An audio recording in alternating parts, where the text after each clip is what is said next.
Okay guys, this is the Death Scouter making another YouTube video. 2003 Jeep Liberty 3.7 liter V6, and today we are going to find out why at RPMs lower than 2500 I stop having heat come out of my air vent. And two reasons will cause that. One is if you're dangerously low on coolant, you don't always see that reflected in the temperature gauge, especially when it's cold out. And the second is if your heater core is clogged up. And your heater core, is, if you're not familiar with it, is a small size radiator or radiator, whatever terminology you use in your part of America. But it's located up here behind the firewall. And here are the hoses connecting into the firewall right there. And you're going to have your choice. You can either disconnect up here to flush out your heater core with a garden hose, or you can trace those hoses down. Here's your oil fill cap, and they're right below here. These two metal pipes come down and they marry up with two rubber hoses. Now, I was going to disconnect down here, but the truth is, getting to these hinges was a major pain in the butt. So what I'm going to do, and this is only going to be a 10-minute job, I'm going to get my 10mm socket, and I'm going to take off these two nuts holding on the overflow tank. I am going to loosen that clamp and slide that down and pull the tank out of the way, and then get to those hose clamps in the back and show you where to hook up your garden hose and flush out. Okay, I'm back. I've got the coolant tank off and just sitting off to the side. I only had to take off one hose, which is the one that connects here on the bottom. Two 10mm screws, one there, self-evident when you're looking at the tank. Take the tank off, the tank just shift it, put it right out of the way, and two small hose clamps, and I was able to pull the hoses right off of the nipples going into the firewall for the heater core. So what I'm going to do now, I'm going to take my garden hose and bring the garden hose up and try to flush this out. And yes, the water is going to squirt out the other side and probably go all in my face. A smart move would be to grab an extra piece of hose and kind of angle it off to the side so that it's not squirting in my face. But to tell you the truth, don't let the sunlight fool you. It's pretty cold here in Baltimore, and all I'm really interested in right now is getting this done. So I'm going to bring the hose up, garden hose up, and flush it out. And I'm sorry, but I won't be able to hold the camera while I do that. So let me do that, and I'll get back to you and show you pretty much how it's going to go. I'll do my best here. There we go. So, believe it or not, that's coming through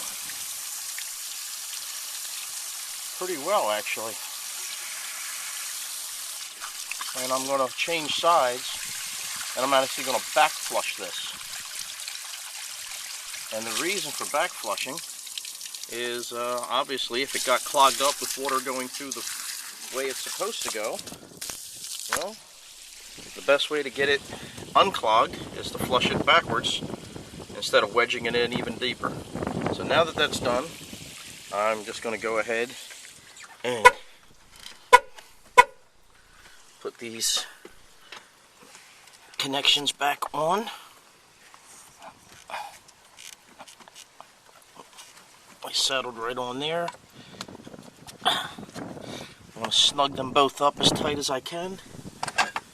Take my amazing pliers here that you're now looking at the ground. Here's my pliers, and nothing more exciting than to simply just pinch these clamps and position them, hopefully with the clamp tab straight up. Make it easy to get to. They do sell pliers specifically for this. If you have the opportunity to buy them, go ahead. There's probably a couple bucks that are make Dad happy in his Christmas stocking this year.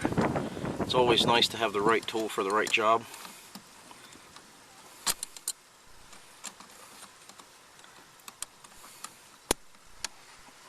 Okay, and I will just keep working this into place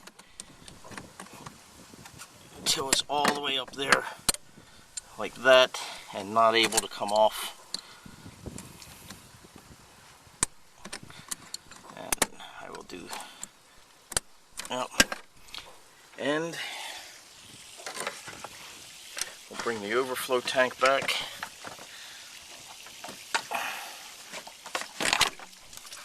And push that down in there. Alright. And I will bring this hose up nice and snug when I have both hands free. And I'll put the two nuts on. And then it'll just be a matter of topping this off with the right mixture. I use the 50-50 pre-diluted up to the cold fill line, which is pretty much where this tank is seamed. And two 10mm nuts and one hose clamp left. And this is a super quick repair to get the heat back into your Jeep without having to get up to about 2,500 RPMs. So no need to continue videoing. I think you pretty much get the idea. It was a very simple repair, start to finish. It's really only about 10 minutes. So good luck with that, and I hope this is of value to anybody out there. Thanks.